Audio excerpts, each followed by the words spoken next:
गौरांग निताई गौरांग निताई गौरांग गौर हरि गौरा गौरा गौर हरे जय सचिनंदन गौरा रे निताई गौर हरि बोल हरि बोल निताई गौर हरि बोल जय जय प्रभुपाद प्रभुपाद प्रभुपाद जय जय यार कहाँ जय 22 अंत 22 22 हाँ गुरुदेव जय जय गुरुदेव जय जय गुरुदेव जय जय गुरुदेव अनंत कोटि वैष्णव जन की जय श्रील प्रभुपाद महाराज की जय अपने अपने गुरु महाराज की जय समवेत भक्त वृंद की जय जय जय श्री राधे जय जय श्री राधे हरे कृष्णा दंडवत प्रणाम सबको कृष्ण हरे प्रभु जी बहुत सुंदर था, बहुत सुंदर था। हरे कृष्ण प्रभु जी, प्रणाम। हरे कृष्ण प्रभु जी दंडवत प्रणाम। हरि बोल हरि बोल हरे हरि बोल कृष्ण प्रभु जी। प्रणाम। प्रभु जी मैं आपको 21 श्लोक याद आ गया। जाना है गोलोक धाम, टिकट है हरि नाम। हरि बोल हरि बोल हरि बोल हरे कृष्ण प्रभु जी। हरि बोल। बहुत बहुत धन्यवाद। हरे कृष्णा प्रभु जी हरे कृष्णा। जय राधा माधव कोई करना चाहते हैं छोटा सा कीर्तन कोई करेंगे? हरे कृष्णा प्रभु जी मैं करूं? हाँ करिए जी बाकी कोई तो बोल रहे तो मैं ही कर लेता हूँ। जी। जय राधा माधव जय कुंज बिहारी जय राधा माधव जय कुंज बिहारी जय गोपी जन वल्लभ जय गिरिवरधारी जय गोपी जन वल्लभ जय गिरिवरधारी यशोदानंदन व्रज जन रंजन यशोदानंदन व्रज जन रंजन यमुना तीरा वनचारी यमुना तीरा वनचारी जय राधा माधव जय कुंज विहारी जय राधा माधव जय कुंज विहारी जय राधा माधव राधा माधव राधे जय राधे जय राधे जय राधे जय श्री राधे हरे कृष्ण कृष्ण कृष्ण हरे हरे हरे राम राम राम हरे हरे हरे कृष्ण कृष्ण कृष्ण हरे हरे हरे राम राम राम हरे हरे हरे कृष्ण कृष्ण कृष्ण हरे हरे हरे राम राम राम हरे हरे अनंत कोटि वैष्णव जन की जय श्रील प्रभुपाद महाराज की जय हरे कृष्ण प्रभु जी हरे कृष्ण धन्यवाद। ओम नमो भगवते वासुदेवाय। ओम नमो ओम नमो भगवते वासुदेवाय। ओम नमो भगवते वासुदेवाय। ओम नमो नमो भगवते भगवते वासुदेवाय। नमो भगवते वासुदेवाय। ओम नमो नमो भगवते वासुदेवाय। नारायणं नमस्कृत्य नारायणं नारायणं नमस्कृत्य नमस्कृत्य नरं चैव नरोत्तमं नरं नरं चैव चैव नरोत्तमं नरोत्तमं देवीं सरस्वतीं व्यासं देवीं देवीं सरस्वतीं सरस्वतीं व्यासं व्यासं ततो जयमुदीरये ततो जयतु मुदीरयेत् नष्टप्रायेषु भद्रेषु नष्टप्रायेषु भद्रेषु भद्रेषु नित्यं भागवत सेवया नित्यं भागवत भगवते उत्तम श्लोके भगवती श्लोके भवती नैष्टिकी। भवति नैष्टिकी। श्रीमद् भागवतम पहला स्कंद दूसरा अध्याय श्लोक संख्या 7।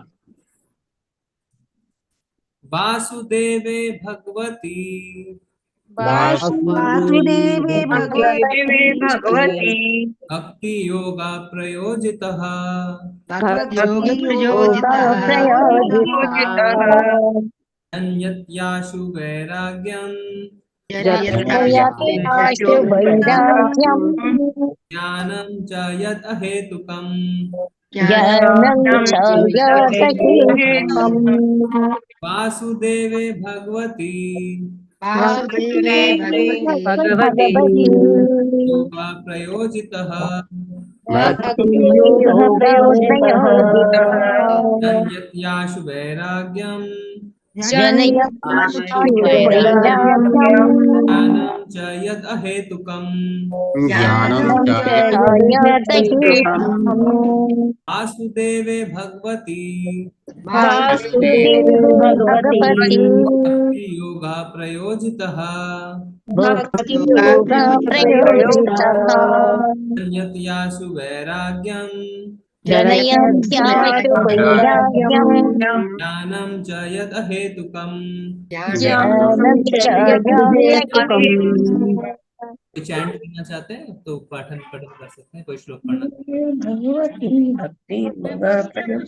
वासुदेवे भगवती भक्ति योग प्रयोजित जन्यति आशु वैराग्यम ज्ञानम च यत् अहेतुकम। हरे कृष्ण प्रभु जी। हरे कृष्ण प्रभु जी। वासुदेवे भगवती भक्ति योग प्रयोजितः जनयत्याशु वैराग्यम ज्ञानम च यदहेतुकम्। हरे कृष्ण प्रभु जी। वासुदेवे भगवती भक्ति योग प्रयोजितः जनयत्याशु वैराग्यम ज्ञानम च यदहेतुकम्। हरे कृष्ण प्रभु जी। वासुदेवे भगवती भक्ति योग प्रयोजितः जनयत्याशु वैराग्यम ज्ञानम च यद हेतुकम। हरे कृष्ण प्रभु जी। योग प्रयोजित जनयत्याशु वैराग्यम ज्ञानम च यद् हेतुकम्। हरे कृष्ण प्रभु जी। हरे कृष्ण। वासुदेवे भगवती भक्ति योग प्रयोजितः जनयत्याशु वैराग्यम ज्ञानम च यद हेतुकम्। हरे कृष्ण प्रभु जी। वासुदेवे भगवती भक्ति योग प्रयोजितः जनयत्याशु वैराग्यम ज्ञानम च यद् अहेतुकम्। हरे कृष्ण प्रभु जी। हरे कृष्ण प्रभु जी। वासुदेवे भगवती भक्ति योगः प्रयोजितः जनयत्याशु वैराग्यम ज्ञानं च यदहेतुकम्। हरे कृष्ण प्रभु जी। वासुदेवे भगवती भक्ति योग प्रयोजितः जनयत्याशु वैराग्यं ज्ञानं च यत् हेतुकम्। हरे कृष्ण प्रभु जी। प्रभु जी मैं बोल सकती हूँ। हरे कृष्णा। जी जी जी।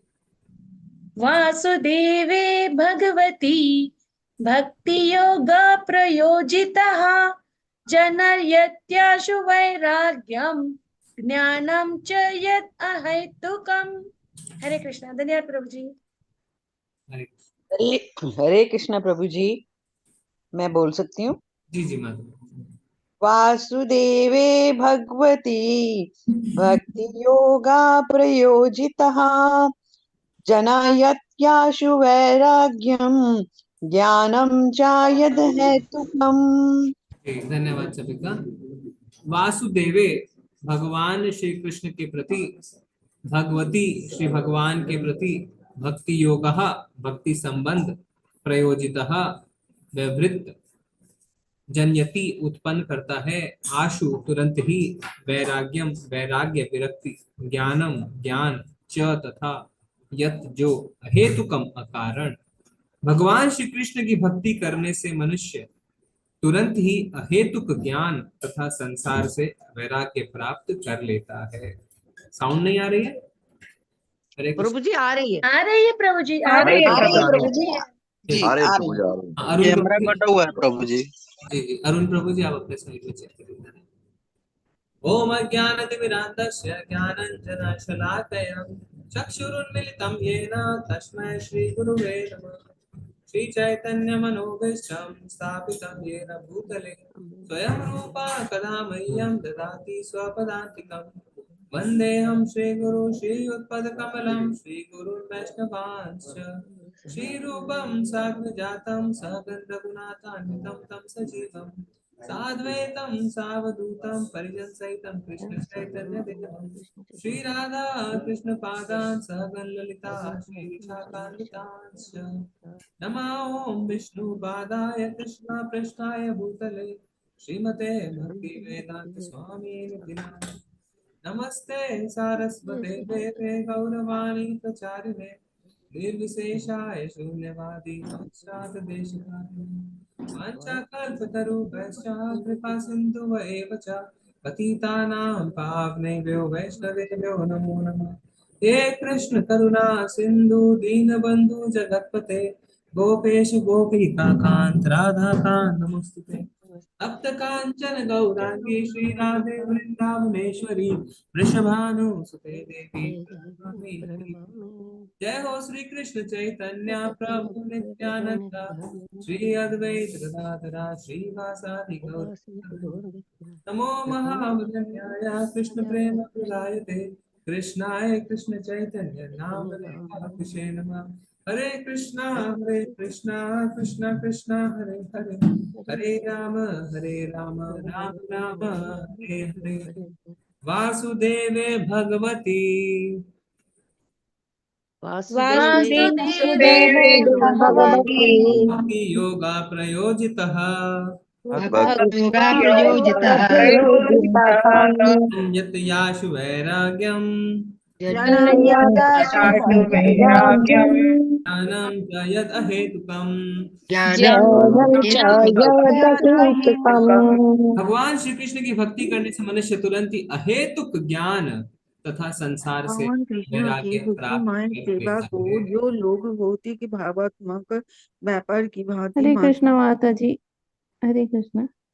तो कल के माइक ऑफ सत्र कर में दीजिए। हमने देखा कि जो ऋषिगण ने सूत गोस्वामी से पहला प्रश्न पूछा कि मनुष्य का समग्र कल्याण कैसे हो सकता है, व्हाट इज द हाईएस्ट और ultimate good for the Mankind.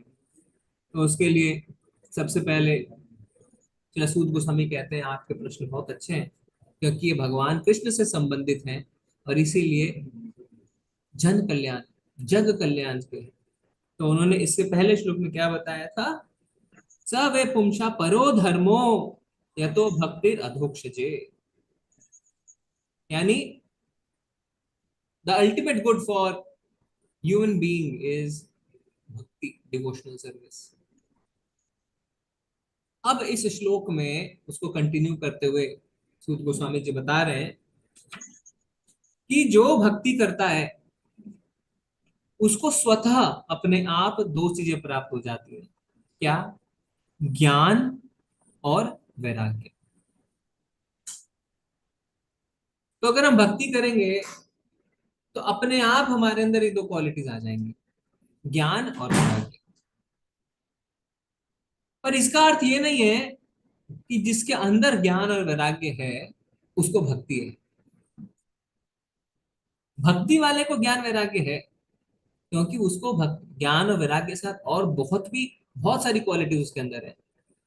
पर जिसके अंदर ज्ञान और वैराग्य है ये जरूरी नहीं है कि उसके अंदर भक्ति है। जैसे हमने पहले डिस्कशन किया था, हो सकता है भौतिक ज्ञान से भी आपके अंदर वैराग्य आ जाए। जैसे कोई उच्च कोटि का भौतिक ज्ञान प्राप्त व्यक्ति है ना, कोई साइंटिस्ट है, कोई फिलोसोफर है, दार्शनिक है, उसको वैराग्य आ जाता है, वो बहुत ही साधारण जीवन जीने लगता है, साधारण कपड़े पहनता है, इंद्र तृप्ति में कम जाता है। पर इसका अर्थ ये नहीं है कि वो भगवान की भक्ति करता है, पर जो भक्ति करता है उसके अंदर स्वतः अपने आप वैराग्य और ज्ञान आ जाता है। और जहां तक ज्ञान की बात है, भगवान ने इसको भगवत गीता में भी बताया है कि जो भक्ति करता है उसको स्वतः ज्ञान का जो है प्राप्ति हो जाती है। कौन से श्लोक में भगवान ने बताया, कोई बता सकता है? चतुर्श्लोकी में प्रभु जी दसवें का हाँ, 9वां अध्याय है, 9वां श्लोक है। चतुर्श्लोकी में भगवान क्या बताते हैं? ददामी बुद्धि योगम तम, भगवान बुद्धि दे। मैं उसे बुद्धि प्रदान करता हूं। किसको? जो भक्ति में सेवा में लगा हुआ है। और क्या बोलते हैं? ज्ञान दीपेन भास्वतः, कि मैं उसके हृदय में ज्ञान का दीप जलाता हूँ। जो भक्ति करते हैं वो ये ना सोचें कि हमें ज्ञान कैसे प्राप्त होगा, स्वतः ज्ञान और वैराग्य प्राप्त होता है। तो प्रभुपाद जी तात्पर्य में क्या समझा रहे हैं हम सब जानेंगे जी। हरे कृष्णा। अनामिका माता जी पढ़िए। हरे कृष्णा प्रभु जी, हरे कृष्णा माता जी। श्रील प्रभुपाद जी की जय। श्रील प्रभुपाद जी के द्वारा तात्पर्य। भगवान कृष्ण की भक्ति में सेवा को जो लोग भौतिक भावात्मक व्यापार की भांति मानते हैं, वे यह तर्क कर सकते हैं कि शास्त्रों में तो यज्ञ, दान, तपस्या, ज्ञान, योग तथा इसी प्रकार की दिव्य साक्षात्कार की विधियों की संस्तुति की गई है।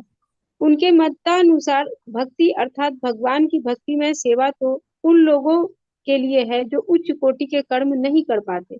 सामान्यतः यह कहा जाता है कि भक्ति उपासना पद्धति तो शूद्रों, वैश्यों तथा अल्प बुद्धिमान स्त्री वर्ग के लिए है, किंतु यह वास्तविक तथ्य नहीं है। भक्ति मार्ग समस्त दिव्य कर्मों में सर्वोपरि है। फलतः यह उत्कृष्ट होने के साथ ही सरल भी है।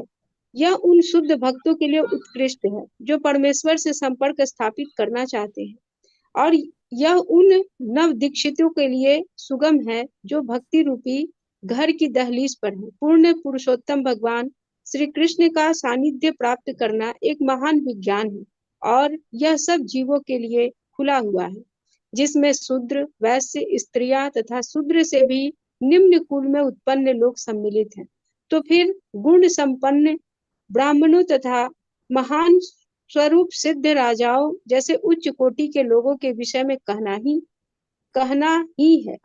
यज्ञ, दान, तप इत्यादि नाम से प्रचलित अन्य उच्च कोटि के कार्य, ये सभी सूत्र उप सिद्धांत हैं जो शुद्ध तथा वैज्ञानिक भक्ति पद्धति का अनुगमन करते हैं। हरे कृष्णा प्रभु जी। धन्यवाद माता जी। तो क्या होता है, आप हमारे घर की सिचुएशन को देख सकते हैं, अपने अपने घरों की। घर के पुरुष से पूछा जाता है क्या आप मंदिर जाते हैं, भगवान की पूजा करते हैं? तो क्या कहते हैं? इसके लिए तो हमारी मिसेस ही बहुत है ना? है ना? आपके घरों में ऐसा होता है? ऐसा जवाब मिलता है पुरुषों से? जी प्रभु जी, इसके ऐसा होता लिए है। तो हमारी मिसेस ही उल्टा भी बहुत होता है प्रभु जी, स्त्रियों के लिए भी ऐसे होता है, हमारे वो कर लेते हैं पूजा सभी के नाम की, है ना? तो यहाँ पे प्रभुपाद जी क्या बता रहे हैं कि जनरली लोग बोलते हैं भक्ति उपासना तो शूद्र, वैश्य और अल्प बुद्धि स्त्री वर्ग के लिए। तो लोग सोचते हैं भक्ति पुरुषों के लिए नहीं है। पुरुषों को तो मैदान में उतरना चाहिए, है ना? और कमाई रूपी लड़ाई करनी चाहिए, जिससे कि हम उस लड़ाई दवाई खा रहे हो आप या नहीं? फीवर का ठीक हो गया ना? खांसी? जी यहाँ तो डॉक्टर आ गए लग रहा है। तो पुरुषों को तो जंग में उतरना चाहिए, और स्त्री, शूद्र, वैश्य ये करते रहेंगे भगवान की पूजा। हमारे घरों में भी ये एनवायरनमेंट है, पर प्रभुपाद जी बता रहे हैं ये तथ्य नहीं है, this is not a fact. और इस्कॉन से जुड़ने के बाद, गौड़े वैष्णव संप्रदाय से जुड़ने के बाद आप देखेंगे कि वास्तव में जो चैतन्य महाप्रभु के मिशन से जुड़े हुए हैं, अधिकतर लोग उच्च शिक्षा प्राप्त लोग हैं। यानी ये तथ्य नहीं है कि भगवान की भक्ति केवल शूद्र, वैश्य और स्त्री के लिए। सबसे पहली बात तो कलयुग में सारे ही शूद्र हैं, पर इसको अगर हम ऐसे भी समझें, अगर ऐसा ही तथ्य होता तो क्यों आज चैतन्य महाप्रभु के मिशन से, इस्कॉन से इतने उच्च शिक्षा प्राप्त पुरुष जुड़े होते? क्यों ऐसा होता? ये है, इसका कारण ये है कि ये तथ्य नहीं, ये कुछ अल्प बुद्धि व्यक्ति समाज में भ्रम फैलाने के लिए प्रचार करते हैं ऐसी बातों का। तो प्रभुपाद जी अपने तात्पर्य में इस बात का खंडन कर रहे हैं, ये तथ्य नहीं है, और कह रहे हैं कि भगवान का सानिध्य प्राप्त करना यानी भगवान की भक्ति करना तो एक महान विज्ञान है। प्रभुपाद जी ने हमेशा कहा है इट्स अ साइंस। कभी भी ये नहीं कहा कि अंधविश्वास है, कभी भी नहीं कहा है बस कर लो हो जाएगा। पूरा अच्छे तरीके से समझाते हुए प्रभुपाद जी कहते हैं इट्स अ साइंस। और यही एक कारण है कि उच्च शिक्षा प्राप्त लोग, बुद्धिमान लोग इस मिशन से जुड़ रहे हैं, क्योंकि उन्होंने इस बात का एहसास किया है कि इट्स अ साइंस। नहीं तो ज्यादा तो लोग क्या सोचते हैं, भगवान की पूजा आराधना, भगवान की भक्ति यानी अंधविश्वास। पर यहाँ पे अंधविश्वास नहीं है, क्योंकि प्रभुपाद जी तो कहते ही नहीं है कि भक्ति करके आपको भौतिक लाभ की प्राप्ति होगी। प्रभुपाद जी कहते हैं भौतिक लाभ की कोई प्राप्ति करने की आवश्यकता नहीं है आपको तो सीधा भगवत धाम जाना है। तो ऐसा कुछ है ही नहीं इस फिलोसफी में जिसको आप कहें कि अंधविश्वास है। नहीं तो जनरली क्या होता है, ऐसा करो तो ऐसा होगा, ऐसा करो तो ऐसा होगा, ऐसा करो तो ऐसा होगा, है ही नहीं। हमें अपना कर्तव्य निभाना है, और हमारा कर्तव्य है भगवान की सेवा करना। जीवेर स्वरूप कृष्ण नित्यदास, वास्तव में, और रिटर्न में कुछ नहीं चाहिए। तो इसीलिए अंधविश्वास का स्कोप ही नहीं छोड़ा। अंधविश्वास तब उत्पन्न होता है जब आप चीजों को सकाम भाव से करते हैं। बहुत तकलीफ आ गई जीवन में, किसी ने कहा ये पूजा करा लो, तो लोग क्या कहते हैं, अरे अंधविश्वास में क्यों पड़ रहा है, ये पूजा कराने से आपकी तकलीफ कैसे दूर होगी। पर जब भगवान की भक्ति करते हैं तो ये कोई नहीं कहता है ये कर लो और आपको ये हो जाए, नहीं, उसमें एक ही चीज कहते हैं हमारा कर्तव्य है कि हम भगवान की भक्ति करें, सकाम भाव से नहीं करनी है, निष्काम भाव से करनी है। ठीक है, इसीलिए शास्त्र क्या कहते हैं कि यज्ञ, दान, तप, ये सारी चीजें मेंशन्ड है, और कहा गया है कि आत्म साक्षात्कार के लिए ये सारी चीजों की संस्तुति करी गई है। क्या क्या की? यज्ञ, दान, तपस्या, ज्ञान, योग इत्यादि। इसके बारे में भगवान भी भगवत गीता में कुछ कहते हैं। कौन सा श्लोक है या कौन सा अध्याय को बताएगा? यज्ञ, दान और तपस्या के बारे में भगवान भगवत गीता में कुछ बताते हैं। क्या बताते हैं, किसी को पता है? पता आप सबको है? 17वां अध्याय प्रभु जी। यज्ञ, दान, तपस्या को कभी नहीं छोड़ना चाहिए। हाँ, 18th यज्ञ, दान, तपस्या, 18th। हाँ, यज्ञ दान तप कर्मा न त्याज्यम कार्यम एव तत् यज्ञो दानम तपश्चैव पावनानि मनीषिणम। यज्ञ तथा तपस्या का कभी परित्याग नहीं करना चाहिए। हाँ, उन्हें अवश्य संपन्न करना चाहिए। निसंदेह यज्ञ, दान और तपस्या महात्माओं को भी शुद्ध बनाती है। शुद्ध बनाते हैं। ठीक है, हम तो महात्मा से बहुत दूर हैं, पर महात्मा भी यज्ञ, दान और तपस्या से शुद्ध बनते हैं। तो यहाँ पे भगवान बता रहे 18वें अध्याय में कि यज्ञ, दान और तपस्या हमें कभी नहीं छोड़ना चाहिए। तो प्रभुपाद जी बता रहे हैं यज्ञ, दान और तप की विधि शास्त्रों में है, पर इसको मिस इंटरप्रेट नहीं करना है कि यज्ञ, दान और तप करके हम क्या करें, मोक्ष को अपना लक्ष्य बना। आगे के तात्पर्य में पढ़ने वाले हैं। मोक्ष कामी मतलब जो मोक्ष चाहते हैं, वो भी स्वार्थ भरा हुआ है उसके अंदर, वो भी सकाम भाव है। क्यों? क्योंकि हम इस भौतिक कष्टप्रद जीवन से छुटकारा चाहते हैं।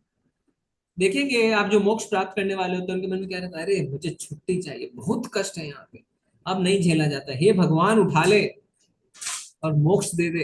क्यों? क्योंकि कष्टप्रद जो जीवन है उससे छुटकारा चाहते हैं, अपने कर्तव्यों से दूर भाग रहे हैं। कर्तव्यों से दूर भाग रहे हैं। कर्तव्य क्या है? भगवान की सेवा करना। पर क्या सोचते हैं, कौन थके, कौन सेवा करे, मोक्ष मिल जाए, भगवान में मर्ज हो जाए, खत्म, हमारा अस्तित्व खत्म। पर वो ये नहीं जानते कि हमारा अस्तित्व कभी खत्म नहीं हो सकता है। क्यों? क्योंकि आत्मा सनातन है, अस्तित्व कभी खत्म हो ही नहीं सकता है।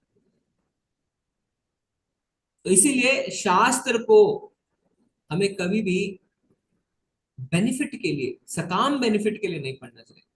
शास्त्र में लिखा है ना, फलोस्तुति जो कहते हैं, ये करो तो ये होगा, ये करो तो ये होगा, इसका अर्थ ये नहीं है कि आपको गुमराह करना है, इसका अर्थ ये है ग्रेजुअली आपको अपने पास लेके आना।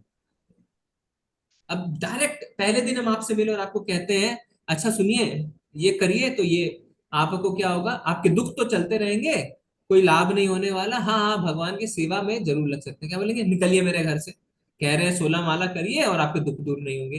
कुछ ऐसा बताइए जिससे दुख दूर हो जाए, है ना।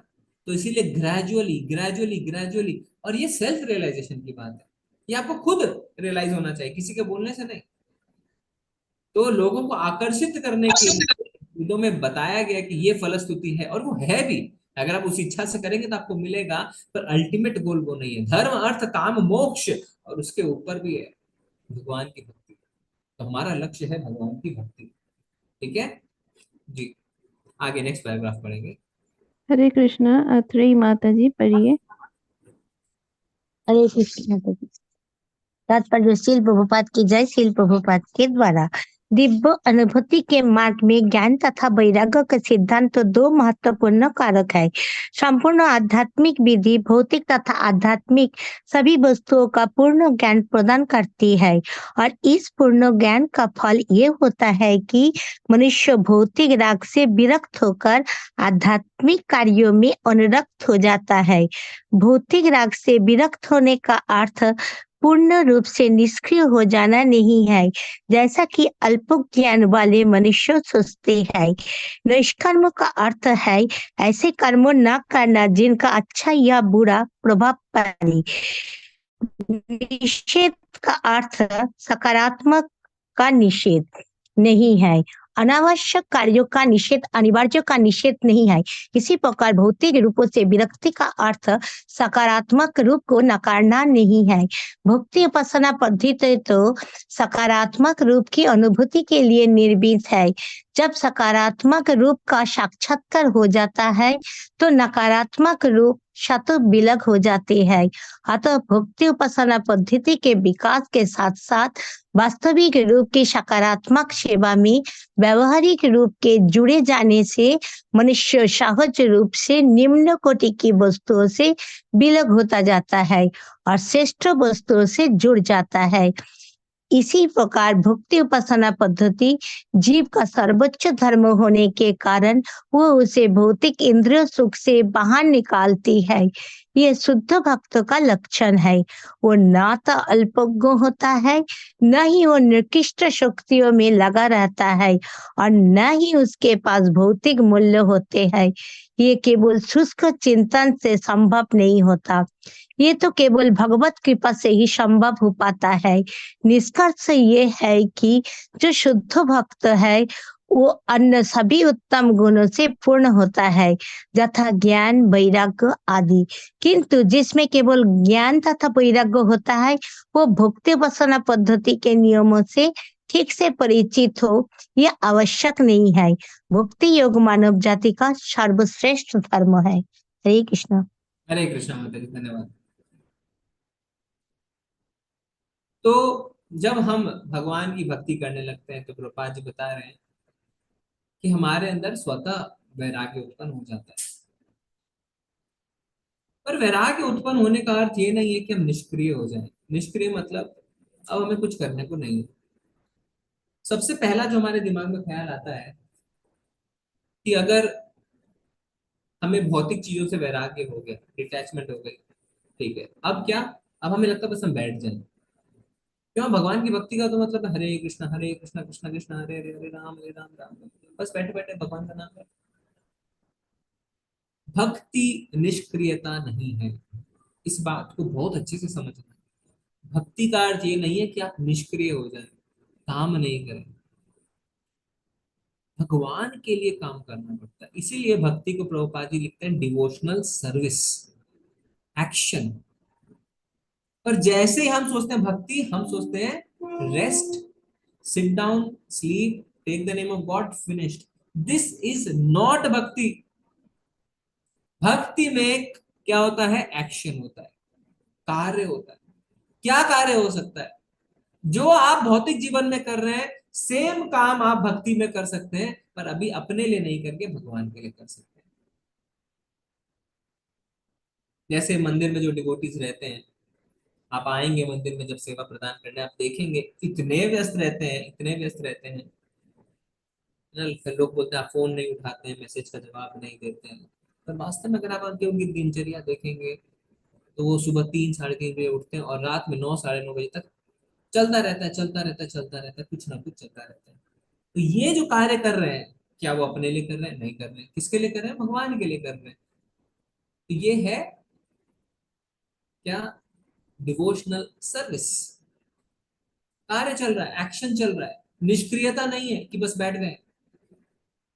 चाहे मंदिर निर्माण का कार्य हो, कोई कहेगा अरे ये तो मार्बल खरीद रहे हैं, तो क्या हम अपने बंगले को सजाने के लिए मार्बल खरीद रहे हैं? हम भगवान के बंगले को सजाने के लिए मार्बल खरीद रहे हैं। तो कार्य वही हो रहा है। बाहर से कोई देखेगा अरे देखो मार्बल खरीद रहे हैं, नेगोशिएशन कर रहे हैं, टैक्स की बातें कर रहे हैं, है ना, पेमेंट कर रहे हैं, बैठे हुए हैं नेट बैंकिंग के आगे। सारी चीजें वही वैसी लग रही है जैसे एक भौतिक व्यक्ति करता है, और दोनों में बहुत फर्क है। एक अपने इंद्र तृप्ति के लिए करता है कि मेरा बंगला इतना सुंदर बन जाए कि मैं ऐशो आराम से रहूं और लोग मेरी वाहवाही करते हैं, अरे वाह कपूर साहब क्या बंगला बना है। यहाँ पे वो ब्रह्मचारी जो शायद दिन भर मार्बल खरीदने में नेगोशिएट कर रहा है भगवान के लिए, वो खुद जमीन पे चटाई बिछा के सो रहा है, पर वो ये चाहता है कि भगवान का बंगला अच्छे से बन जाए। ये फर्क है। किचन में आप जाएंगे तो आपको लगेगा अरे माताएं तो वैसे ही देखो खाना बना रही हैं, सब्जियां खरीद रही हैं, दाल खरीद रही हैं, चावल खरीद रही हैं, घर में भी तो बनाती हैं। फर्क है। घर में अपने स्वाद के लिए बनाते हैं, हमें क्या अच्छा लगता है, मंदिर में भगवान के लिए बनाते हैं। तो हर चीज जब भगवान से जुड़ जाती है, कार्य भाई बाहर रूप से वैसे ही लगेंगे कि सब कुछ वैसा ही हो रहा है, सब कुछ वैसा ही लगेगा आपको, पर भक्त अपने लिए नहीं करके भगवान के लिए करता है। तो भक्ति का अर्थ कभी भी आप ये ना समझे कि निष्क्रियता है, बल्कि भक्ति में तो और कार्य बढ़ जाता है। कैसे? आप अपनी नौकरी में कम से कम हफ्ते में 1 या 2 दिन ऑफ तो लेते हैं, सैटरडे या संडे। भक्ति में कोई छुट्टी नहीं है, उल्टा संडे को ज्यादा काम होता है, क्योंकि संडे को संडे प्रोग्राम, संडे फीस्ट होता है। तो आप ऐसा नहीं सोच सकते कल तो मैं दिन भर सोऊंगा, कोई काम नहीं। तो भक्ति में उल्टा ज्यादा कार्य है। ठीक है। तो भक्ति का अर्थ निष्क्रियता नहीं है। और इसीलिए मैं बार बार कहता हूँ आप सब समय निकाल के आइए कुछ दिन मंदिर में सेवा करने, और आप देखिए कि वास्तव में किस तरीके से डिवोटीज भगवान की सेवा में जुड़ सकते हैं, और आप भी भक्ति में भगवान की सेवा में जुड़ सकते हैं। ठीक है जी। आगे भगवान क्या कह रहे हैं? प्रभुपाद जी समझा रहे हैं इस तात्पर्य में कि निम्न कोटि की वस्तुओं से विलग हो जाता है और श्रेष्ठ वस्तुओं से जुड़ जाता है। तो इसकी हमने कल चर्चा करी थी। ऐसा क्यों होता है कि हम निम्न कोटि से विलग हो जाते हैं और श्रेष्ठ वस्तु से जुड़ जाते हैं? कारण क्या है? भगवत गीता में भगवान ने कारण बताया। कौन से श्लोक में बताया, कोई बता सकता है? क्या कारण है? क्यों हम निम्न कोटि से अलग हो जाते हैं और उच्च कोटि से जुड़ जाते हैं? हायर टेस्ट ले लेते हैं प्रभु। हरे कृष्णा प्रभु जी, जब हम उच्च उच्च रस पा जाते हैं तो निम्न रस को भूल जाते हैं आहिस्ता। तो भगवान ने दूसरे अध्याय के 59वें श्लोक में बताया है कि जब उत्तम रस का आस्वादन करते हैं तो निम्न रस को भूल जाते हैं, है ना। जब पनीर की सब्जी खा लेते हैं, अब दाल से रोटी खाने की इच्छा नहीं करती। इसीलिए जब हमें उत्तम सुख की भक्ति के को जब हम चखने लगते हैं तो हमें और फिर कुछ अच्छा नहीं लगता। और अंत में प्रभुपाद जी क्लियर कर देते हैं कि भक्ति से वैराग्य और ज्ञान आ सकता है, पर जो वैरागी और ज्ञानी है उसका अर्थ ये नहीं है कि वो भक्ति जानता हो, ऐसा जरूरी नहीं है। ठीक है जी। तो भक्ति करना आवश्यक है। भक्ति करेंगे तो स्वतः सारे गुण अपने अंदर आ जाएंगे। अगला श्लोक पढ़ेंगे जी प्रभु जी। श्लोक संख्या 8। धर्म स्वानिष्ठता पुंसाम धर्म विश्वसेना कथासु यः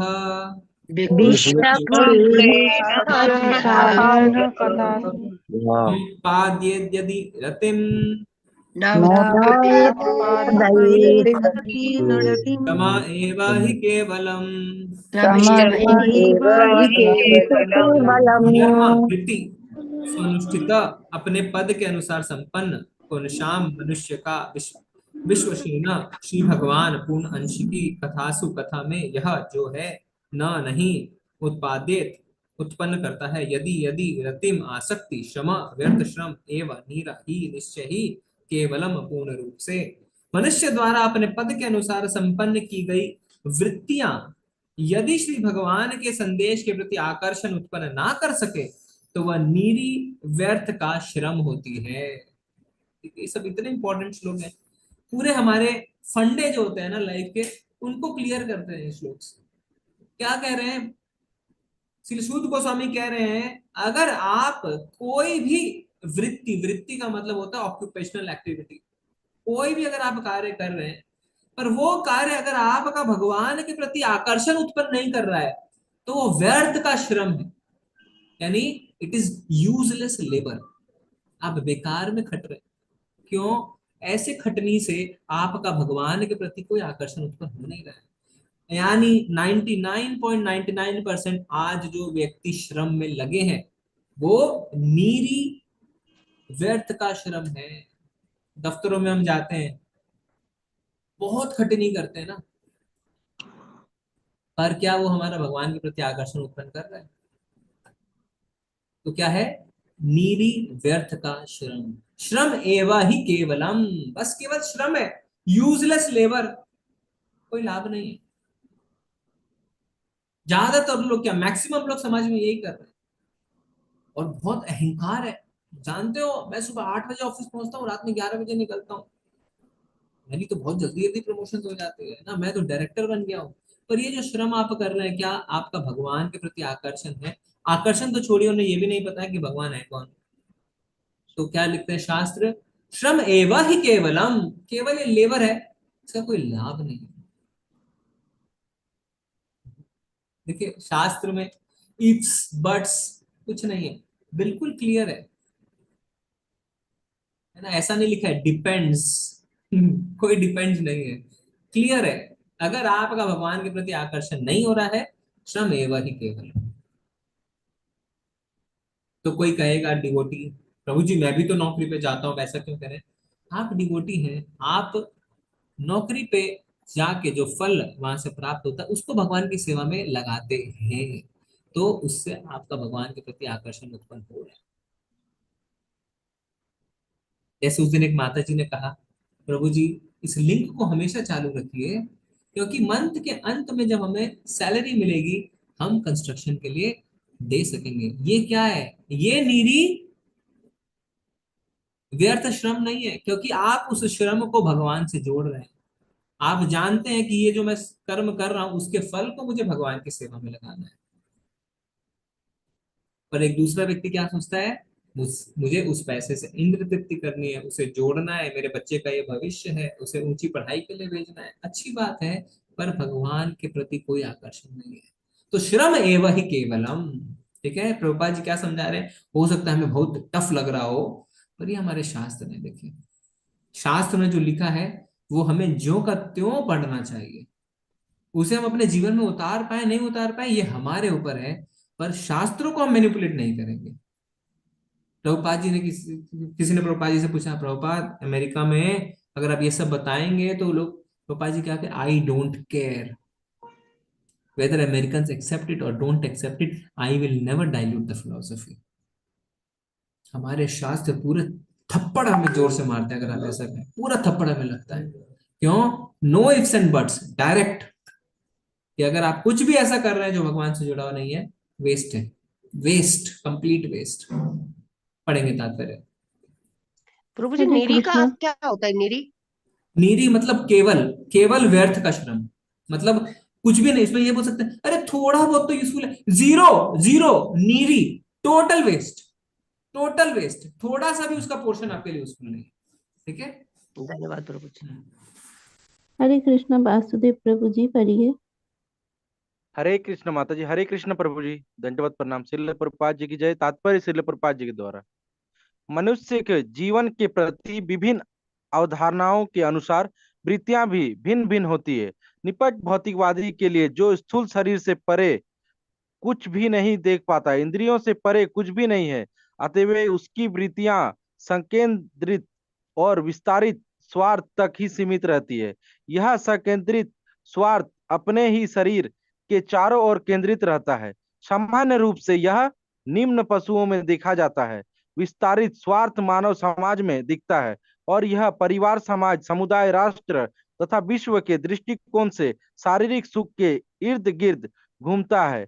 इन निपट भौतिकवादियों के ऊपर मनोधर्मी तर्कवादी होते हैं जो मनोजगत में उड़ान भरते रहते हैं और उनकी वृत्तियों में कविता बनाना तथा दार्शनिक कल्पना या शरीर तथा मन के वही सीमित स्वार्थ के उद्देश्य से कोई वाद चलाना सम्मिलित होते हैं।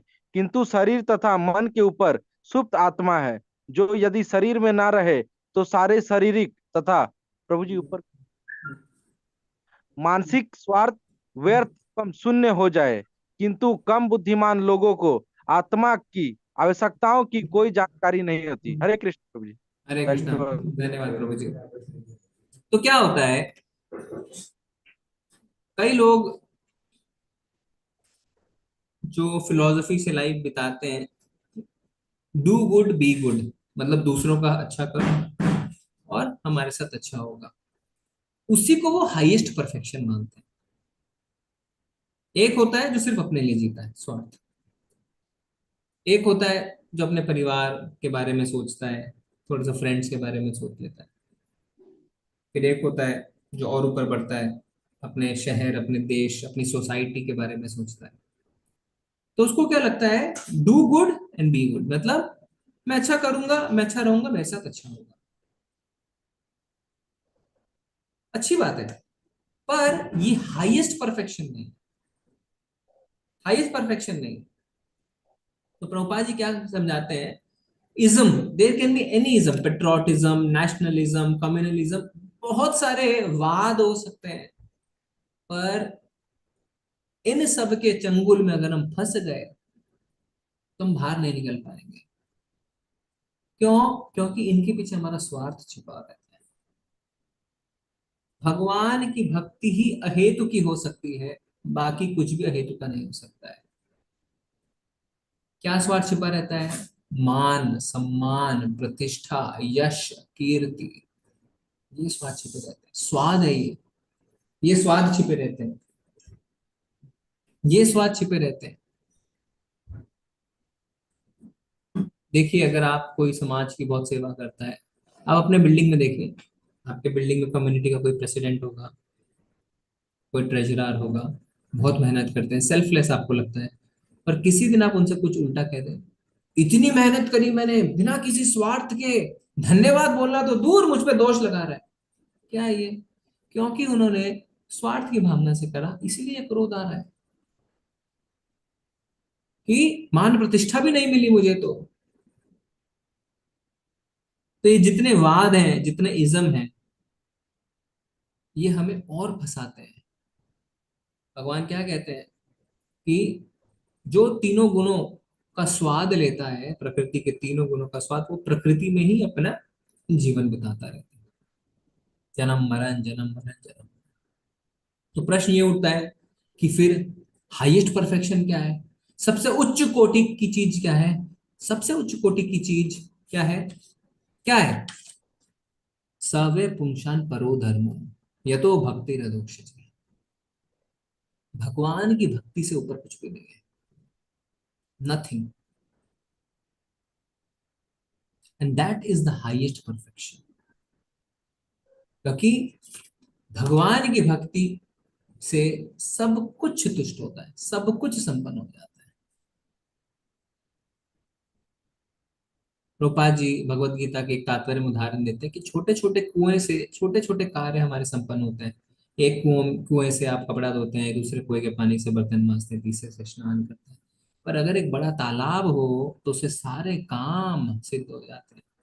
इसी तरीके से ये छोटे छोटे से वाद, छोटे छोटे से इज्म से आपके एक दो तीन चार चीजें ख्वाहिशें पूरी हो सकती हैं, पर अगर सबको प्रसन्न करना है, सबको तुष्ट रखना है, तो भगवान की भक्ति करनी है। पेड़ की अगर जड़ में आप जल डालेंगे तो पूरा पेड़ हष्ट पुष्ट रहेगा, पर टहनियों में अलग से, पत्तियों में अलग से, तो पेड़ एक ना एक दिन सूख ही जाएगा। ठीक है, नेक्स्ट पैराग्राफ पढ़ेंगे। हरे कृष्णा। ओम प्रकाश प्रभु जी पढ़िए। हरे कृष्णा प्रभु जी, दंडवत प्रणाम।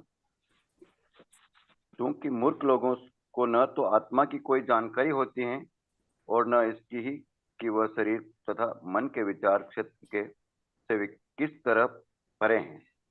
फलस्वरूप वे अपनी अपनी वृत्तियों से संतुष्ट नहीं रहते। यहाँ पर आत्मसंतुष्टि का प्रश्न उठाया गया है। आत्मा स्थूल शरीर तथा सूक्ष्म मन से परे है। वह शरीर तथा मन का एक सशक्त सक्रिय तत्व है। सुप्त आत्मा की आवश्यकता को जाने बिना केवल शरीर तथा मन को तुष्ट करके कोई सुखी नहीं रह सकता। शरीर तथा मन को आत्मा के व्यर्थ के बाह्य आवरण मात्र हैं। आत्मा की आवश्यकताएं पूरी होनी ही चाहिए। केवल पंछी के पिंजरे की सफाई करके पंछी को प्रसन्न नहीं किया जा सकता। मनुष्य को इस पंछी की खुद की आवश्यकताएं जाननी चाहिए। धन्यवाद प्रभु। शरीर और मन को तुष्ट करके कोई सुखी नहीं रह सकता है। पर आज तक हम यही सोचते आए थे कि शरीर और मन को तुष्ट करेंगे तो हम सुखी हो जाएंगे। देखिए, किसी बच्चे से आप पूछेंगे आपके जीवन का क्या लक्ष्य है, कोई बोलेगा मुझे डॉक्टर बनना है, कोई कहेगा मुझे इंजीनियर बनना है, कोई कहेगा पायलट बनना है, कोई कहेगा एस्ट्रोनॉट बनना है। पर अगर आप थोड़ा और गहराई से सोचेंगे तो वास्तव में ये एक माध्यम है जिस माध्यम से लोग सोचते हैं कि हम खुश हो जाएंगे। तो वास्तव में जो जीवन का लक्ष्य है वो खुशी। वास्तव में जो जीवन का लक्ष्य है वो है खुशी, हैप्पीनेस। और इस हैप्पीनेस को हम सोचते हैं कि हम डॉक्टर बन के अचीव कर सकते हैं। क्यों? वो कहेगा, बच्चा कहेगा या कोई बड़ा कहेगा हम गरीबों की सहायता करेंगे, फ्री में इलाज करेंगे। वो ये सोच के कि मैं गरीबों का फ्री में इलाज करूंगा खुशी प्राप्त करना चाहता है। एक चार्टर्ड अकाउंटेंट के बनेगा कि अरे मैं तो फाइनेंस में डील करना चाहता हूँ, है ना, टैक्सेस जानना चाहता हूँ, मैं दूसरों को टैक्सेस बचाना चाहता हूँ, तो उनसे लगेगा मैं उससे खुशी प्राप्त करता हूँ। कोई लॉयर है वो कहेगा कि मैं किसी बेगुनाह को सजा देने से बचाना चाहता हूँ, उससे उसकी खुशी है।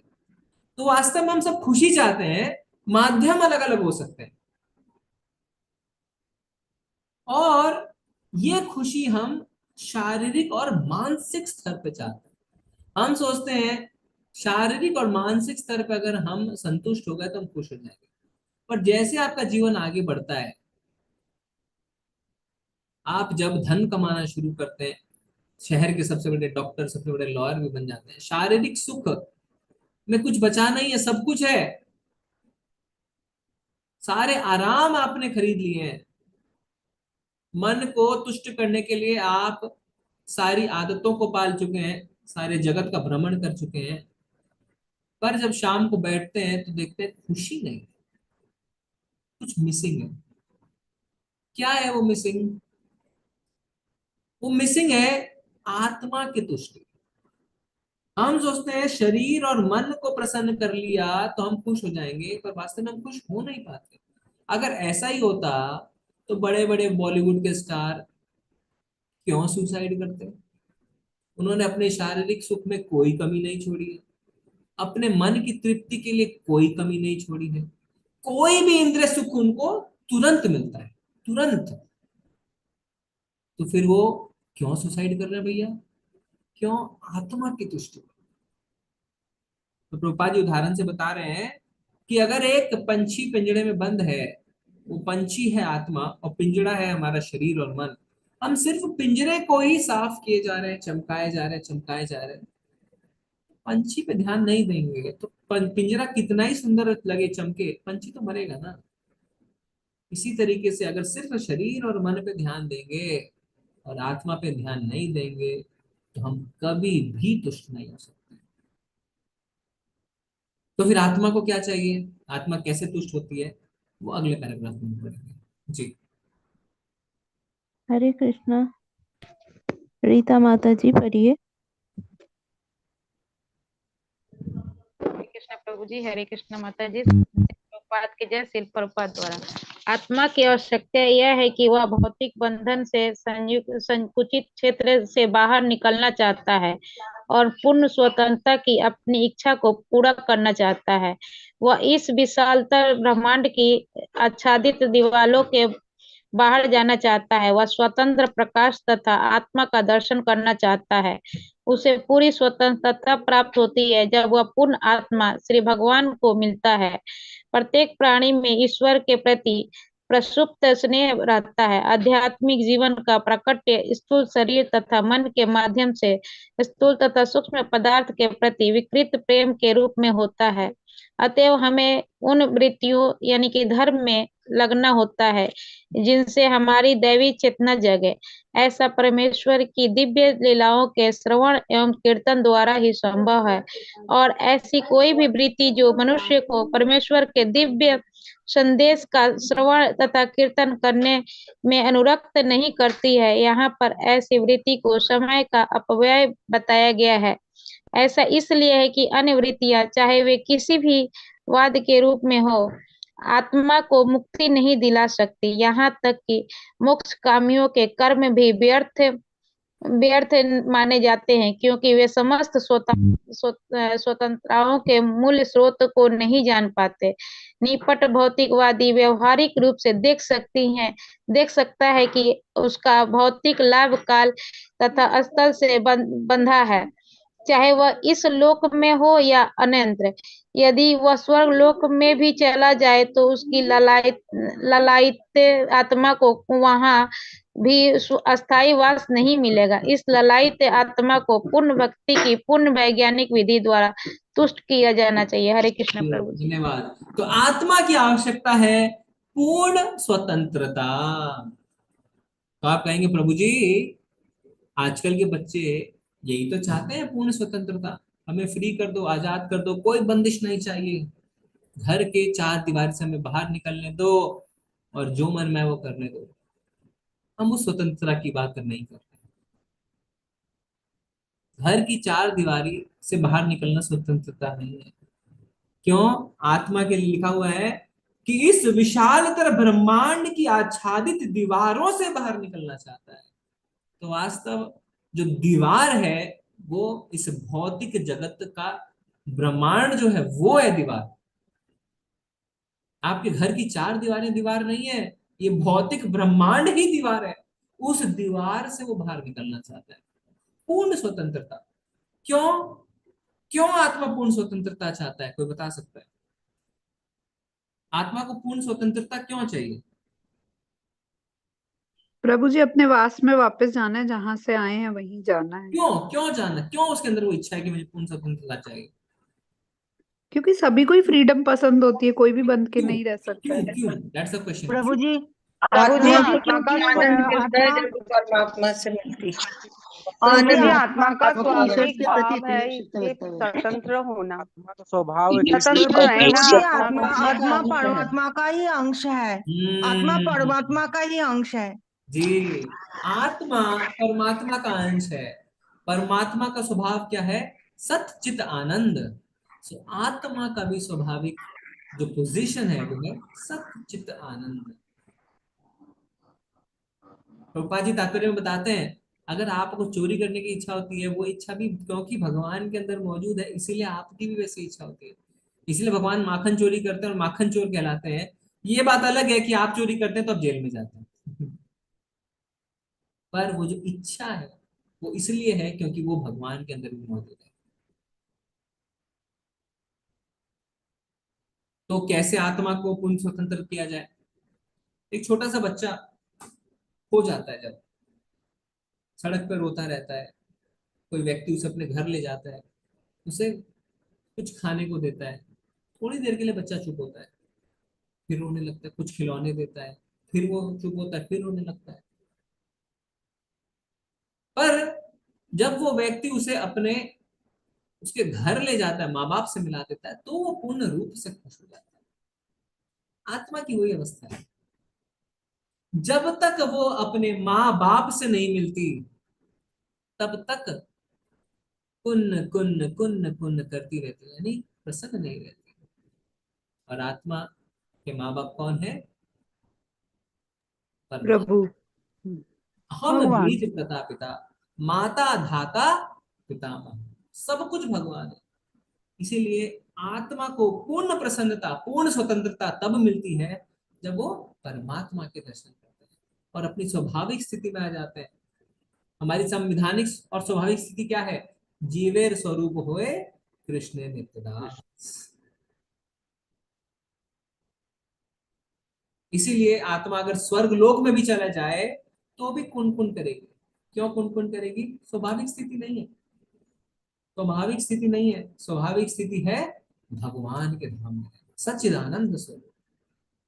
ठीक है, इसीलिए इस श्लोक में भगवान ऋषिगण क्या बता रहे? श्री सूत गोस्वामी, मनुष्य द्वारा अपने पद के अनुसार संपन्न की गई वृत्तियां यदि भगवान के संदेश के प्रति आकर्षण उत्पन्न नहीं करे तो वो नीति व्यर्थ का श्रम होता है। ठीक है, तो हम एक एक दो दो तीन तीन चार चार जो भी एक श्लोक करें क्लास में, हमारा उद्देश्य ये होना चाहिए कि कैसे इन श्लोकों की शिक्षाओं को हम अपने जीवन में कैसे उतारें, क्या कमी है हमारे अंदर जिन पे हम काम कर सकते हैं।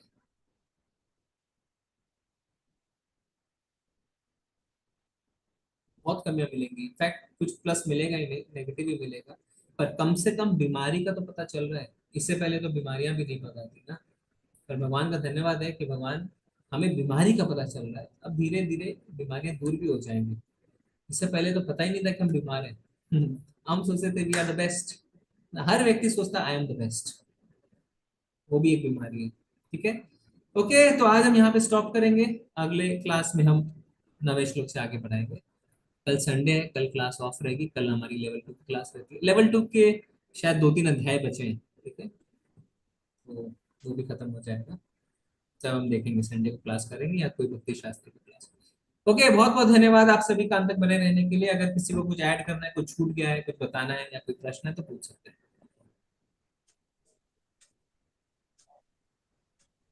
सारे लोग सोच रहे हैं कि आज जीवन में उतारे हैं, क्या क्या उतारे हैं। प्रभु जी मैं एक बताऊं? जी माता जी। मैं कुमुद बोल रही हूँ। हाँ माता जी बोलिए। जो श्रीमद् भागवतम के जो सभी उपदेश है जो हमने व्यास देव जी ने बताए हैं वो हमारे जीवन में उतारे। जैसे कहा है एज इट इज, ऐसे हमें अपने जीवन में उतारना चाहिए।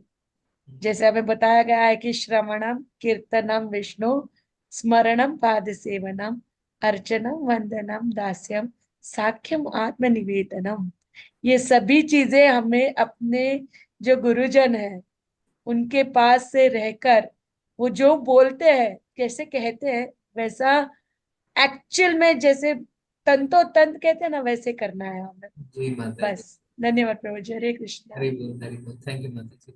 प्रभु जी हरे कृष्णा। हरे कृष्णा। प्रभु जी क्या बताएं, बहुत दुख में है। क्या घर वालों को कितनों भी समझाते ना, वो लोग समझने के लिए रेडी नहीं होता प्रभु जी। तो अजीब लगता है इतना, कभी कभी मतलब हो जाते हैं ना बहुत दुख पे कि क्या होगा, ये जीवन भी लगता है ऐसे ही बर्बाद हो जाएगा। प्रभु जी गजब अजीब लगता है, मतलब कितना बहुत कोशिश करते, मम्मी को समझाने की कोशिश करते, पापा को, मतलब कोई समझते ही नहीं है। बस क्या बताएं प्रभु जी। प्रभु जी मैं एक बताऊं इसके बारे में? जी। सभी जगह पे ये सभी सिचुएशन होती है। जब तक वो कहते हैं ना हमारे मीन्स भगवान जब तक किसी को अपने तरफ मुड़ने को नहीं कहते तब तक कोई भी इंसान कोई भी व्यक्ति भगवान की तरफ सम्मुख नहीं हो पाता। तो ये प्रभु जी के लिए मीन्स ये आंसर है। जैसे अगर हमने अपने पिछले जन्मों में कुछ ऐसे कार्य किए होंगे भगवान के प्रति, तो ही हम अपने नेक्स्ट जन्म में या फिर उसी जन्म में हमें भगवान की भक्ति प्राप्त हो सकती है, या तो फिर भगवान चाहे तभी ये हो सकता है।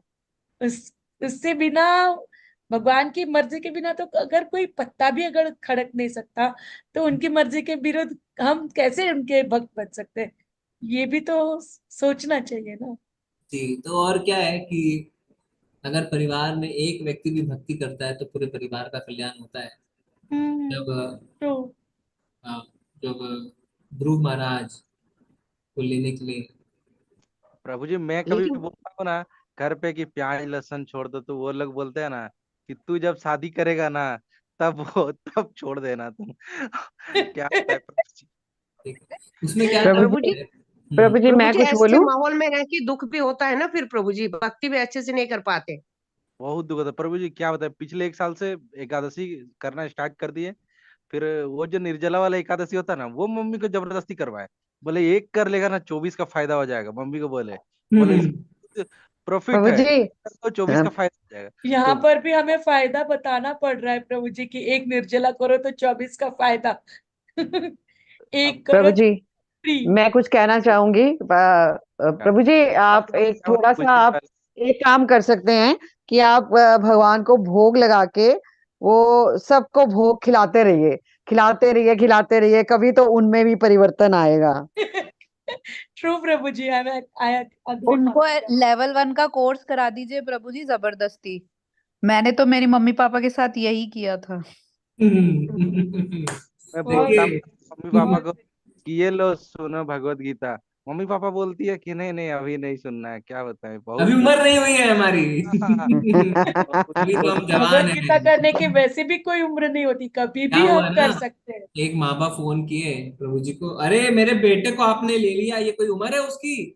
तो प्रभु जी ने कहा आपकी उम्र हुई, हाँ आप आ जाइए उसको ले जाइए। चुप हो गए। तो बोले उसकी उम्र नहीं हुई है, उसको नहीं भेजेंगे, आपकी तो हो गई, आप आ जाइए। तो उम्र कभी नहीं आएगी भक्ति करने की।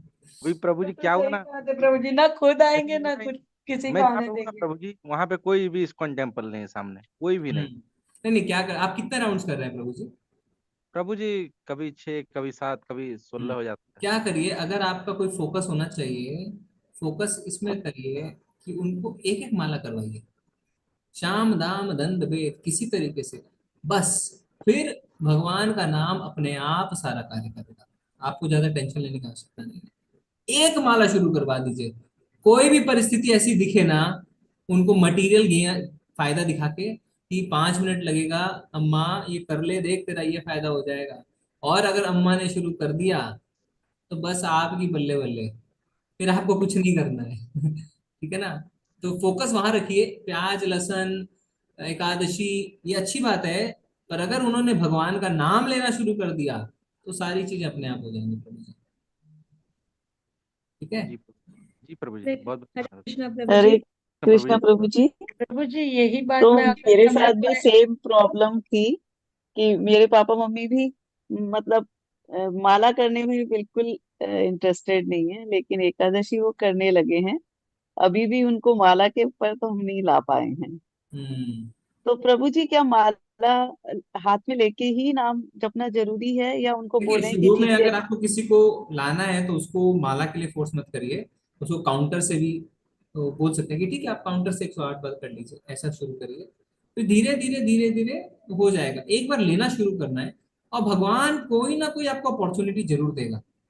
जब वो हृदय से थोड़े कमजोर हो जाएंगे, देखिए हर आदमी की परिस्थिति आती है जीवन में, when he becomes week by heart, उस समय वो दूसरे का ज्ञान लेने को रेडी रहता है।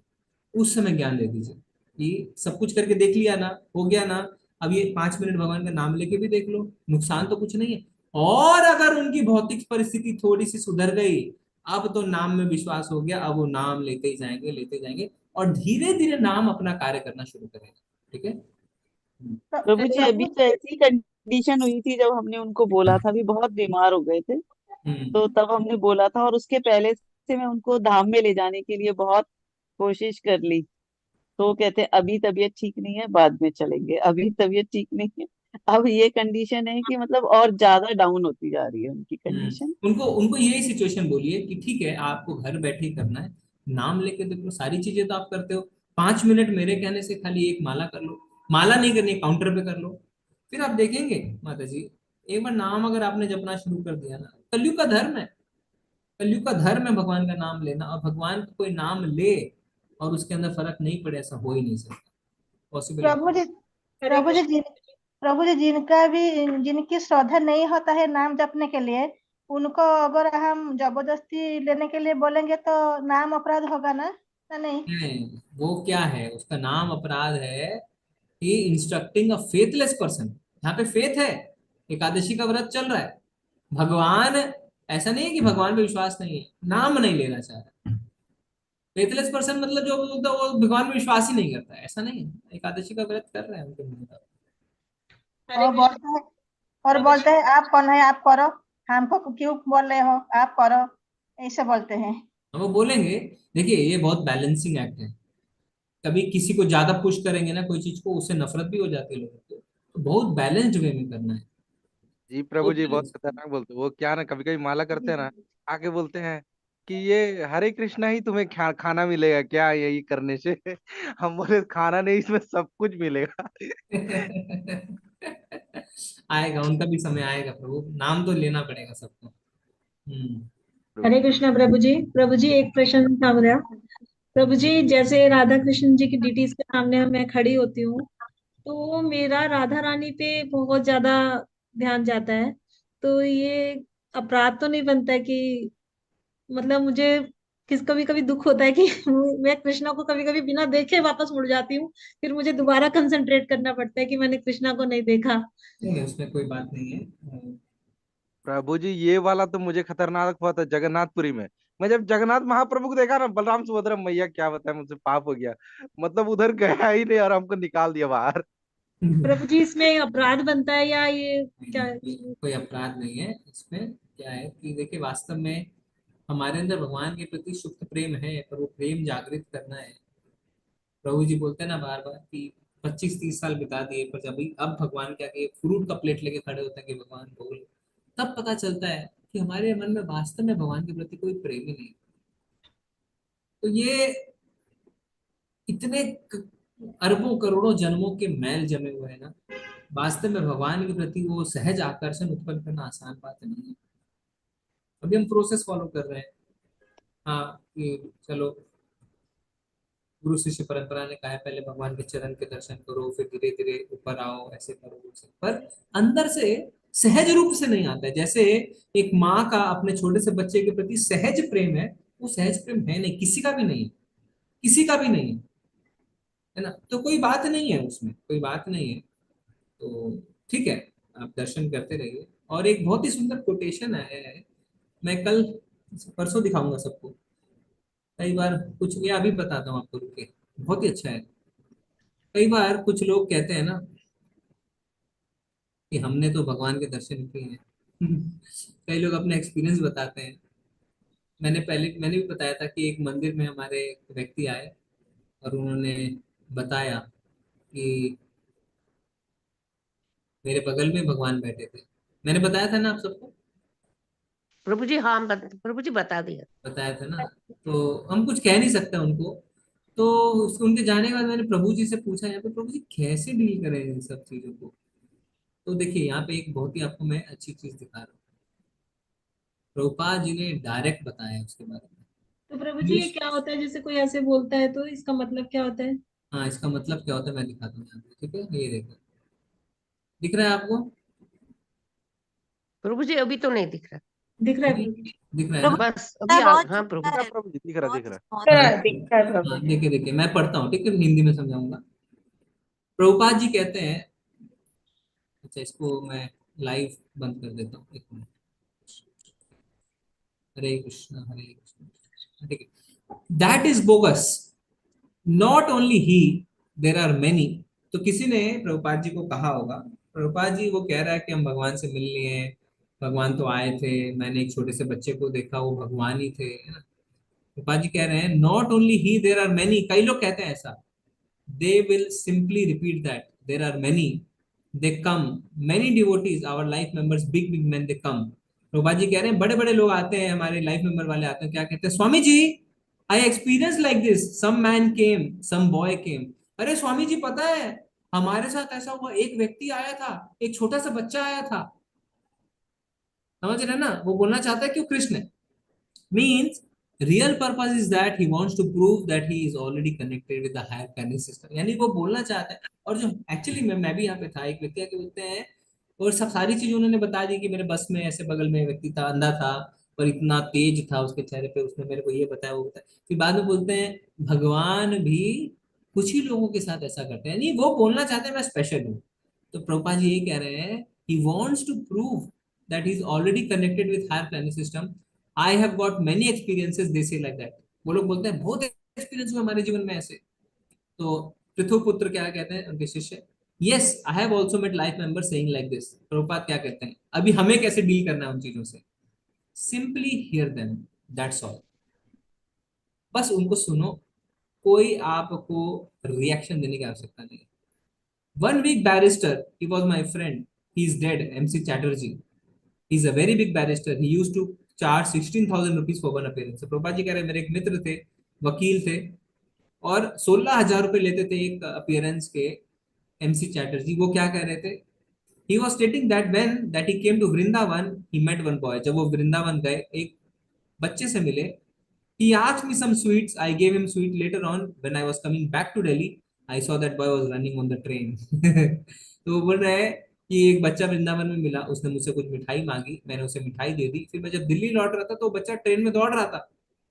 सच a big barrister, he said like that. बोला इतना बड़ा वकील है, इस तरीके से बात कर रहा था। ओह, he was so posturing like this, what can I say, Krishna as cowherd boy was running after him in the train। कि एक ग्वाल बाल के रूप में भगवान उसके पीछे दौड़ रहे हैं ट्रेन में। This is going on. Another friends wife she came to Jagannathpuri. और एक उदाहरण दे रहे हैं कि एक मित्र की पत्नी जगन्नाथपुरी आई। So Jagannathpuri, those who are rich man they are allowed to go near the deity. तो जिनके पास थोड़ा सा लक्ष्मी रहती है उनको वो भगवान के पास दर्शन कराने लेके जाते हैं ना जगन्नाथपुरी में। सो वो लेडी क्या बोलती है, while I was circumambulating, Jagannath was snatching my clothes। कि जब मैं भगवान का वो फेरी लगा रही थी तो जगन्नाथ मेरा कपड़ा खींच रहे थे। तो people ने Jagannath became so attached with that blackish woman that he began to snatch his। Prabhupada कहते हैं क्या वो उस blackish woman से इतने ज्यादा आकर्षित हो गए कि उसका कपड़ा खींच रहे हैं। So many stories I know, what can be said। तो प्रभुपाद कह रहे हैं इतने लोग इतना कुछ बोलते हैं, मैं क्या करूं, मैं क्या बोलूं। Why did you not remain with Jagannath? Why you came back? तो प्रभात कह रहे हैं इतना ही था तो रहे तो जाओ जगन्नाथ जी के साथ रहो, क्यों आए आप वापस। That is going on। So I have got experience of many stories। प्रभात जी कहते हैं बहुत हमारे जीवन में ऐसा हो गया, लोग आते हैं कहते हैं ये हुआ वो हुआ ये हुआ ये हुआ। And Jagannath, they are very poisonous things, और ये सारी चीजें बहुत जहरीली है। अब प्रभुपाद जी क्या कह रहे हैं ध्यान से सुनिए। I was never fortunate with such incidences। Prabhupada ji कह रहे हैं मेरे साथ कभी ऐसा नहीं हुआ, मैं इतना तकदीर वाला नहीं हूँ। I am simply trying to carry out the orders of my guru Maharaj, that's all. मैं तो सिर्फ अपने गुरु महाराज के आदेश का पालन कर रहा हूँ बस। वास्तव में हो सकता है कि आचार्य उनके साथ असल में कुछ हुआ हो, पर वो रिवील नहीं करते। क्यों? हम उसे डाइजेस्ट नहीं कर सकते। पर वो क्या कह रहे हैं, मेरे साथ तो कभी ऐसा नहीं हुआ, मैं तो सिर्फ अपने गुरु महाराज का आदेश कर रहा हूँ। क्यों? मैंने आप सबको बताया, हो सकता है हम इसके शिकार बन जाएं, हम अपने आप को बहुत स्पेशल मानने लगे और इस चीज के शिकार बन जाएं। मैंने ऐसा हुआ, एक छोटी सी बच्ची आई थी, एक बच्चा आया था। प्रभुपाद जी कह रहे हैं मैं इतना तकदीर वाला नहीं हूं कि मेरे साथ कभी ऐसा हुआ हो, मैं तो सिर्फ अपने गुरु महाराज का आदेश करता हूं, ऐसा हूं। वास्तव में हम तो कुछ भी नहीं है। बड़े बड़े आचार्यों ने सही में, गोस्वामियों का आपने पढ़ा है ना, धूप में बैठ के लिख रहे थे राधा रानी आती है पल्लू लेके, पर रिवील नहीं करते हैं, बताते नहीं है, शेकी नहीं झाड़ते। ठीक है, तो हमें भी हरे इसका कृष्णा प्रभु जी। जी। प्रभु जी ऐसा भी सुना हुआ है मैंने, पता नहीं ये सही है या नहीं, कि प्रभुपाद जी बोलते थे कि मैं इस लायक नहीं था कि मैं ये सब कुछ लिख पाऊं, लेकिन मुझे जैसे कोई डिक्टेट कर रहे हैं और मैं लिख रहा हूँ। तो क्या ये उनकी बात पूरी भी सही है? प्रभुपाद जी क्या कहते हैं कि परमात्मा is giving me inspiration to write, परमात्मा is giving me inspiration to write, कि मुझे परमात्मा से प्रेरणा मिलती है लिखने के लिए। इसीलिए प्रभुपाद अपना बुक्स खुद ही पढ़ते थे। कई बार लोग सोचेंगे अपना लिखा हुआ बुक्स खुद क्यों पढ़ रहा था, है ना। प्रभुपाद अपना लिखा हुआ खुद बुक पढ़, कभी ये नहीं बोल रहे हैं कि मुझे भगवान के दर्शन हुए, एक लड़का आया था मेरे बगल में, उसने मुझसे कहा ये लिखो, नहीं। परमात्मा सबके हृदय में, और परमात्मा सबको देते हैं इंस्पिरेशन। भगवान खुद ही कह रहे हैं ना, चैत्य गुरु बन के मैं सबको इंस्पिरेशन देता हूँ। तो प्रभुपाद वही कह रहे हैं, मेरे को इंस्पिरेशन दे, तो परमात्मा मैंने लिखा पर्पस। ठीक है ना। एक्चुअली ये उनके रियलाइजेशन है, ये उनके हरे रियलाइजेशन है, ये एक शुद्ध भक्त के रियलाइजेशन है, आत्म साक्षात्कार है जो परपॉट्स में निकल के। पर एक बार उनको किसी ने कहा, Prabhupada are you God, servant of God, फिर से बुला के कहते हैं I am trying to become the servant of God. जी तो माँ। प्रभु जी जैसे मेरे यहाँ पे एक आती है लेडी, वो भी लड्डू गोपाल रखती हैं। तो वो तो कई बार बोलती हैं कि मुझे ऐसा दिखा और मैंने ऐसे किया। फिर मुझसे पूछती हैं कि आपको कभी दर्शन नहीं होते हैं, आपको कभी सपने भी नहीं आते हैं? तो मैं बोलती हूँ नहीं, मुझे तो नहीं लड्डू गोपाल दर्शन देते, शायद वो मुझ पे इतने खुश नहीं है। तो प्रभु जी इसमें जैसे ये माता जी बोल रहे हैं, तो ये चीज क्या होती है? ये होता है हमारे आसपास में, बहुत होता है। तो हम कहते हैं नहीं हमें तो ऐसा नहीं हुआ, तो ये क्या डिफरेंशिएट क्या है? मतलब ये क्या, कैसे समझे इसको हम? वो सच बोल रहे हैं या क्या है, वो झूठ बोल रहे हैं, क्या बोल रहे हैं? हमारा माइंड हमसे खेलता है। अगर प्रभुपाद कह रहे हैं कि मैं इतना फॉर्चुनेट नहीं हूं, मेरे साथ ऐसा हुआ, तो हमें और कुछ सोचने की आवश्यकता नहीं। अगर प्रभुपाद जी बोल रहे हैं ऐसा, तो कौन उनकी तरह शुद्ध भक्त है? कौन उनकी तरह शुद्ध भक्त है? एक शुद्ध भक्त ऐसा कह रहे हैं मेरे साथ ऐसा नहीं होता, फिर हमें और क्या हमें फिर भी कोई डाउट है कि कोई क्या कह रहा है? तो हमें इसको किस तरह से लेना है कि कुछ नहीं? नहीं, प्रभुपाद जी क्या बोल रहे हैं, just hear them that's all. Okay let's hear them that's all, that's all. ठीक है, okay, just thank you. Hear them that's all. और उस समय हमारे मन की भावना ये होनी चाहिए, हमें अपने गुरु के आदेश का पालन करना है, दैट्स ऑल। अपने मन में ये दोनों चीजें, नेगेटिव और पॉजिटिव दोनों नहीं, नेगेटिव ये भी नहीं, देखो सामने वाले व्यक्ति को झूठ बोलता है कितना, उसके द्वेष भी नहीं करना है, और अपने प्रति यानी हे भगवान आप मुझे कब दर्शन दोगे, ऐसा भी नहीं, दोनों चीज नहीं। आपको क्या है, मुझे अपने गुरु के आदेश का पालन करना है, मुझे भगवान के नाम का जप करना है, भगवान की सेवा करनी है, बस। थैंक यू प्रभु जी। हरे कृष्णा प्रभु जी। अगर कोई बताता है तो प्रभु जी हम ये भी तो समझ सकते हैं कि हाँ इससे लोग भी प्रेरित होंगे कि हाँ अगर भगवान के दर्शन जो है इसको हो सकते हैं तो हमें भी हो सकते हैं। प्रभु जी, अगर अगर किसी चीज व्यक्ति को उम्मीद, बताता है कि मुझे भगवान के दर्शन हुए हैं, वहीं पे आपको उठ के निकल जाना चाहिए। और अगर वो ऐसा नहीं कि क्योंकि तो सत्य अगर भी, किसी व्यक्ति को सच में भगवान के दर्शन हुए हैं, वो कभी रिवील नहीं करेगा मुझे दर्शन, वो पर स्टेज हम समझ नहीं सकते। कई बार लोग पूछते हैं आपके इस्कॉन में भगवान के दर्शन हुए किसी को? अगर हुए भी हैं, कोई रिवील नहीं करेगा, क्योंकि वो इतना शुद्ध है, वो हैंडल ही नहीं कर पाएंगे हम, हमारी पोजीशन ही नहीं है वो सुनने की। प्रभुपाद ने तो कभी ये भी रिवील नहीं किया कि उनके भगवत धाम में क्या पोजीशन है। और कोई बोलता है हमने भगवान के दर्शन किए हैं, आपको तुरंत उठ के वहां से चला जाना, क्योंकि वो व्यक्ति मिथ्याचारी है, मिथ्याचारी है वो, अगर वो ऐसा बोल रहा है। प्रभु जी चलिए ये बात हम मान लेते हैं कि शास्त्र के अनुसार हमें उठ के चले जाना चाहिए। नहीं नहीं, लेकिन शास्त्र अगर के हिसाब से मतलब वो मिथ्याचारी है। अगर कोई किसी के मुंह पे बोल रहा है मुझे भगवान के दर्शन हुए, उससे बड़ा झूठा कोई नहीं। ठीक है, हम मान लेते हैं कि उससे वो मिथ्याचारी और भाग भाग जाना चाहिए। लेकिन अगर बहुत से लोगों को दर्शन हुए भी हैं और उसका जो है उल्लेख भी हमें बार बार प्राप्त होता है, तो क्या हम मान लें कि ये सारी चीजें जो मिथ्या ही हैं? नहीं नहीं, अगर हम क्या अगर बोल रहे हैं, अगर किसी ने खुद बोला। अगर किसी ने खुद नहीं बोला तो हमें पता कैसे चला? अगर मान लीजिए हम अगर ध्रुव महाराज का देखें, प्रहलाद महाराज का देखें, अगर ये हमें अगर किसी ने जो है नहीं बताया नहीं। नहीं, हम बात कर रहे हैं, नहीं नहीं नहीं नहीं, देखिए आप मिक्स हो रहे हैं बहुत सारी चीजों को लेके। हम अपने परिप्रेक्ष्य में कलयुग की बात कर रहे हैं, हम सतयुग की बात नहीं कर रहे हैं, हम त्रेता और द्वापर की बात नहीं कर रहे हैं, जहाँ पे लोगों ने ध्यान लगाया, भगवान के दर्शन किए, शास्त्र बताते हैं दर्शन हुए उनके। हम कलयुग के परिप्रेक्ष्य की बात कर रहे हैं प्रभु जी, समय और मुझे काल के कलयुग हिसाब में क्या से। दर्शन नहीं हुए लोगों को? कलयुग में जो है मीराबाई थी, मीराबाई ने कई बार जो है देखे हैं भगवान को, और हम्म। भगवान के अंदर समा भी गई हैं। कलयुग में ऐसे ऐसे लोग हैं जो कि देखे हैं, तो ऐसा तो है नहीं कि देखा ही कहा नहीं किसी। मीराबाई ने पर्सनली कहा मैंने भगवान के दर्शन किए, मैंने भगवान के दर्शन किए, मैंने भगवान के दर्शन किए। शास्त्र रिवील करते हैं उनको, बाद में हमें रिवील हो जाता है। उनके जीवन काल में, उनके जीवन काल में क्या ऐसा हुआ, अरे ये तो भगवान के दर्शन करते हैं, ये तो ये करते हैं, उनको तो पागल पागल ही कहा लोगों ने, उनको तो इतना इतना दुख पहुंचाया। बाद में रिवील होता है हाँ ये भगवान का शुरू है ना। तो कोई खुद ये नहीं कहता मुझे तो भगवान के दर्शन होते हैं, मैं आपके भी दर्शन करवा सकता हूँ।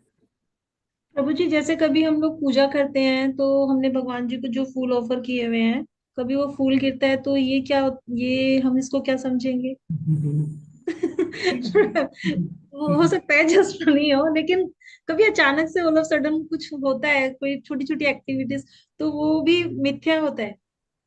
नहीं यहाँ पे ऐसा तो मूवीज में ही होता है प्रभु जी, नहीं नहीं नहीं, रियल में भी मूवीज होता में, है माता जी, रियल में भी मूवीज होता है। नहीं माता जी, प्रभु जी रियल में होता है, कभी कभी चढ़ाते हैं तो तुरंत दो गिर चीजें जाते हैं, हैं। एक है भगवान के दर्शन। हम प्रभु जी भगवान हम जैसे माला कर रहे हैं और भगवान जी पे हमने ऑफर किया हुआ है, बहुत देर से हम बैठे हैं वहां पर, तो बहुत देर बाद गिरता है वो, अगर गिरना होगा तो पहले भी गिर सकता था वो, ठीक है, मतलब देखिए क्या है, चीजों को हमें मैसेज समझना है। मैसेज क्या है, अभी हम बात कर रहे थे कि लोग कहते हैं भगवान के दर्शन हो गए, भगवान हमारे बगल में किसी व्यक्ति के रूप में आ गए, हम उसकी चर्चा।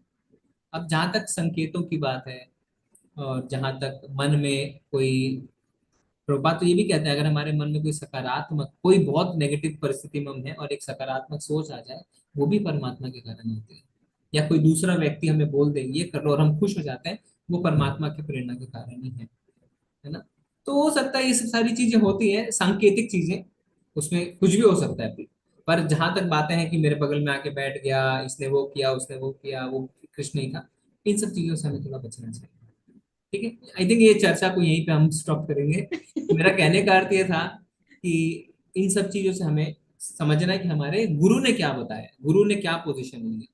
ठीक है, कई बार हमारे जीवन में ऐसे लोग आएंगे, हम बहुत आकर्षित भी हो जाएंगे उनसे, पर गुरु जो कह रहे हैं, गुरु कह रहे हैं I am only following the order of my spiritual master. मेरे स्पिरिचुअल मास्टर ने क्या कहा है, भगवान के संदेश का प्रचार। सिंपल, ठीक है ना। ओके, हरे कृष्णा। चलेंगे आज हम फिर। वाञ्छाकल्पतरुभ्यश्च कृपा सिन्धुभ्यश्च पतितानां पावनेभ्यो वैष्णवेभ्यो नमो नमः। अनंत कोटि वैष्णव वृंद की जय, श्रीला प्रभुपाद की जय। हरे कृष्णा, हरे कृष्णा प्रभु, दंडवत प्रणाम, बहुत अच्छा बोल, हरे कृष्णा। हरे कृष्णा प्रभु।